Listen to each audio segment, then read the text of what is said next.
আসসালামু আলাইকুম everyone, welcome back to my channel.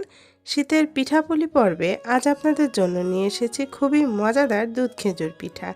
এই পিঠাটা কতটা মজার হয়ে থাকে যারা খেয়েছেন তারা তো জানেন, আর যারা এখনও খাননি তারা আজকে আমার এই রেসিপিটি ফলো করে বাসায় ট্রাই করে দেখতে পারেন।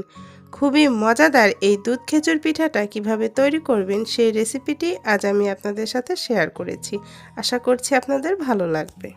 পিঠা তৈরির জন্য এখানে আমি মেজারমেন্ট কাপের 1 কাপ পরিমাণ শুকনো চালের গুঁড়ো নিয়েছি। আপনারা চাইলে এখানে ভেজা চালের গুঁড়োটাও নিতে পারেন। দিয়ে দিচ্ছি 1/2 কাপ পরিমাণ ময়দা, সাথে কিছুটা লবণ দিয়ে দিচ্ছি। এবারে পিঠার ডোটা তৈরি করে নেব। এজন্য আমি আগে থেকে 1/2 কাপ পরিমাণ নারিকেলের সাথে 1/2 কাপ পরিমাণ পানি মিশিয়ে ব্লেন্ডারে খুব ভালোভাবে ব্লেন্ড করে নিয়েছিলাম। তারপর আমি আরও 1/2 কাপ পানি মিশিয়েছি। এখানে মোট 1 কাপ পরিমাণ রয়েছে। আমি এখানে নারকেলটা বেটে তারপর ব্যবহার করেছি। আপনারা চাইলে এখানে নারকেলের দুধ অথবা নর্মাল গরুর দুধ দিয়েও এই ডোটা তৈরি করে নিতে পারেন, তবে এভাবে নারকেল বাটা দিয়ে তৈরি করলে পিঠাটা খেতে অনেক বেশি মজা লাগে। এবারে এই দুধটা যখন খুব ভালোভাবে ফুটে আসবে সে পর্যায়ে আমি যে চালের গুঁড়ো আর ময়দাটা মিশিয়ে রেখেছিলাম সেটা দিয়ে খুব ভালোভাবে ডোটা তৈরি করে নেব। এই তো দুধটা ফুটে এসেছে। এবার আমি যে ময়দাটা রেখেছিলাম সেটা দিয়ে দিচ্ছি। দিয়ে খুব ভালোভাবে নেড়েচেড়ে মিশিয়ে নিচ্ছি, আর চুলার আঁচটা একেবারে লোতে রেখেছি। কিছুক্ষণ খুব ভালোভাবে মিশিয়ে নিলেই ডোটা রেডি হয়ে যাবে। এই তো এটা রেডি হয়ে গিয়েছে। এবার আমি এটাকে চুলা থেকে নামিয়ে হালকা একটু ঠান্ডা করে নিচ্ছি, তারপর এটা মথে নেব। এখানে আমি মেজারমেন্ট কাপের 4 কাপ পরিমাণ দুধ নিয়েছি। দুধটাকে আমি আগে থেকে জাল করে নিয়েছি। চেষ্টা করবেন এখানে একটু ঘন দুধটা নিতে, তাহলে পিঠার টেস্টটা ভালো হবে। দুধটা যদি পাতলা হয় তাহলে একটু গুঁড়ো দুধ মিশিয়ে নেবেন। যেহেতু আমার দুধটা অনেকটা বেশি ঘন, তাই আমি আর গুঁড়া দুধ মিশাইনি। এবারে এর মধ্যে দিয়ে দিলাম একটা দারুচিনি, আর সাথে দিয়ে দিলাম 2টো ছোট এলাচ। যেহেতু দুধটা আগে থেকে জাল করা আছে তাই খুব বেশি জাল করার প্রয়োজন নেই। দুধটা যখন খুব ভালোভাবে বলক চলে আসবে সে পর্যায়ে আমি দুধটাকে চুলা থেকে নামিয়ে নেব। দুধটার মধ্যে মিষ্টি করার জন্য এখানে আমি নিয়েছি প্রায় 1.25 কাপের মতো গ্রেট করে রাখা খেজুরের গুড়। আমি এখানে পাটালি গুড়টা নিয়েছি। আপনারা চাইলে গুড়টাকে পানিতে গুলিয়েও নিতে পারেন, আবার এখানে চিনি দিয়েও এই শিরাটা তৈরি করে নিতে পারেন। তবে শীতের দিনে খেজুরের গুড় দিয়েই এই পিঠাটা খেতে বেশি ভালো লাগে। তবে কখনোই গরম দুধে খেজুরের গুড় মেশাতে যাবেন না, তাহলে দুধটা ফেটে যাবে। দুধটাকে আমি জাল করার পর চুলা থেকে নামিয়ে নিয়েছি, তারপর হালকা একটু ঠান্ডা করে নিয়েছি। এবারে আমি গুড়টা মিশিয়ে নিচ্ছি। খেয়াল রাখবেন কখনোই যেন দুধটা অতিরিক্ত গরম না থাকে, তাহলে কিন্তু দেখা যাবে যে গুড়টা দেওয়ার সাথে সাথে দুধটা ফেটে যাবে। তো আমি দুধটাকে হালকা একটু ঠান্ডা করে নেওয়ার পর গুড়টা মিশিয়ে নিচ্ছি। আর যেহেতু আমি গুড়টা গ্রেটার দিয়ে খুব ভালোভাবে গ্রেট করে নিয়েছি তাই দ্রুতই মিশে যাবে। আপনারা চাইলে গুড়টাকে একটু পানিতে গুলিয়ে তারপরে ব্যবহার করতে পারেন। এই তো দুধটা খুব ভালোভাবে মিশে গিয়েছে গুড়ের সাথে। মিষ্টিটা আপনারা আপনাদের পছন্দ মতো কম বা বেশি করে নেবেন। এটা একটা সাইডে রেখে এবার আমি এই যে ডোটা করেছিলাম সেই ডোটা মথে নিচ্ছি। ডোটাকে খুব ভালোভাবে মথে নিতে হবে একটু সময় নিয়ে। আমি প্রায় 6-7 মিনিটের মতো ডোটা মথে নিয়েছি। এখানে আমি 1 চা চামচ পরিমাণ ঘি দিয়ে দিলাম। ঘিটা দিয়েও ডোটাকে খুব ভালোভাবে কিছুক্ষণের জন্য মথে নিচ্ছি। ডোটা যত ভালোভাবে মথা হবে পিঠাটাও তত বেশি ভালো হবে।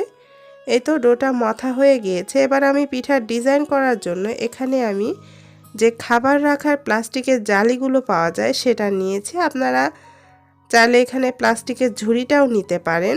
এবারে আমি জালিটার গায়ে একটু ঘি মাখিয়ে নিলাম যেন পিঠাটা তাড়াতাড়ি উঠে আসে। এবার এখান থেকে অল্প একটু ডো নিয়ে একটু লম্বা শেপ করে নিয়েছি।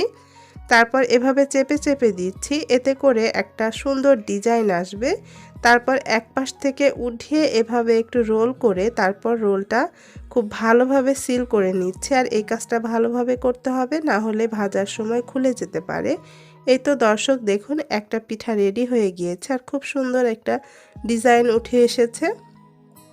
আপনাদের বোঝার সুবিধার্থে আমি আপনাদেরকে আরও একটা পিঠা তৈরি করে দেখাচ্ছি। এভাবে একটু ডো নিয়ে তারপর একটু লম্বাটে শেপ করে তারপর এই জালির ওপর দিয়ে একটু চেপে তারপর এভাবে ঘুরিয়ে নিলেই দেখা যাবে খুব সুন্দর একটা ডিজাইন হয়ে যাবে। আর খুব ভালোভাবে এই পাশটা সিল করে নিচ্ছি।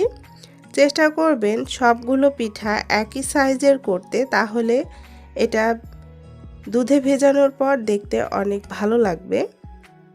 তো আমি এভাবে করে সবগুলো পিঠা তৈরি করে নেব। আপনারা আপনাদের পছন্দ মতো ছোট বা বড় করে পিঠাগুলো তৈরি করে নিতে পারেন। আমি এভাবেই সবগুলো পিঠা তৈরি করে নিয়েছি। তো আমি সবগুলো পিঠাই রেডি করে নিয়েছি। এবারে আমি পিঠাগুলোকে ভেজে নেব। সেজন্য আগে থেকে চুলায় একটা প্যানে পর্যাপ্ত পরিমাণ তেল গরম বসিয়ে দিয়েছি। তেলটা যখন গরম হয়ে এসেছে সে পর্যায়ে চুলার আঁচটা মিডিয়ামে রেখে আমি পিঠাগুলো দিয়ে দিচ্ছি। তারপর আমি পিঠাগুলোকে ভেজে নেব। আর অবশ্যই এখানে চুলার আঁচটা মিডিয়ামে রেখে পিঠাগুলো ভাজবেন। হাই হিটে ভাজলে দেখা যাবে পিঠাটা বাইরে থেকে কালার চলে আসবে আর ভেতরটা কাঁচা থেকে যাবে। একটু সময় নিয়ে এপিট ওপিট করে উল্টে পাল্টে ব্রাউন কালার করে আমি পিঠাগুলোকে ভেজে নেব। এক পাশটা যখন একটু শক্ত হয়ে আসবে সে পর্যায়ে আমি পিঠাটা উল্টে দিচ্ছি। এভাবে উল্টে পাল্টে একটু সময় নিয়ে আমি পিঠাগুলোকে ভেজে নেব। প্রায় 5-6 মিনিট পর পিঠাগুলো ভাজা হয়ে এসেছে, খুব সুন্দর একটা কালার চলে এসেছে। এবার আমি পিঠাগুলোকে তেল থেকে উঠিয়ে নিচ্ছি। এভাবে উল্টে পাল্টে দিচ্ছি। আর এই তো তেল থেকে আমি সবগুলো পিঠাই উঠিয়ে নিচ্ছি। পিঠাগুলো ভাজা হয়ে গিয়েছে। আর বাকি যে পিঠাগুলো রয়েছে সেগুলোকেও আমি একইভাবে ভেজে নেব। পিঠাগুলো রসে ভেজানোর জন্য আগে থেকে যে আমি দুধটা রেডি করে রেখেছিলাম সেই দুধটাকে আমি আবারও খুব ভালোভাবে গরম করে নিয়েছি। তারপর এই গরম দুধের মধ্যে ভেজে রাখা গরম পিঠাগুলো দিয়ে দিচ্ছি। খেয়াল রাখবেন দুধটা আর পিঠাটা যেন দুটোই গরম থাকে, তাহলে এই পিঠাগুলো খুব ভালোভাবে ভিজবে। একটু নেড়েচেড়ে মিশিয়ে নিয়ে একটা ঢাকনা দিয়ে ঢেকে আমি এটাকে রেখে দেব সারা রাতের জন্য। তবে আপনাদের হাতে যদি এত সময় না থাকে তাহলে মিনিমাম 3 থেকে 4 ঘন্টা এই দুধের মধ্যে পিঠাগুলোকে ভিজিয়ে রাখবেন, তাহলে পিঠাগুলো একেবারে নরম তুলতুলে হয়ে যাবে আর রসটা খুব সুন্দরভাবে পিঠাগুলো টেনে নেবে। এই তো আমি প্রায় 3 ঘন্টা পর পিঠাটা পরিবেশন করে নিয়েছি। দেখুন দর্শক, পিঠাটা কিন্তু সাইজে বেশ খানিকটা বড় হয়ে গিয়েছে আর অনেকটা রস টেনে নিয়েছে। আপনারা যদি সারা রাত রেখে দেন তাহলে পিঠাটা আরও বেশি সফট হবে আর খেতে অনেক বেশি মজা লাগবে। আমি আপনাদেরকে একটা পিঠা কেটে দেখাচ্ছি। দেখুন দর্শক, পিঠাটা কতটা সফট হয়েছে, মুখে দিলেই মিলিয়ে যাবে মজাদার এই পিঠা। আশা করছি আজকের মজাদার এই পিঠার রেসিপিটি আপনাদের ভালো লেগেছে। ভালো লাগলে ফ্রেন্ডস অ্যান্ড ফ্যামিলির সাথে আমার রেসিপিটি শেয়ার করবেন। আর এই শীতে অবশ্যই একবার হলেও বাসায় ট্রাই করে দেখবেন। সবাই ভালো থাকবেন, সুস্থ থাকবেন। সবাইকে আল্লাহ হাফেজ।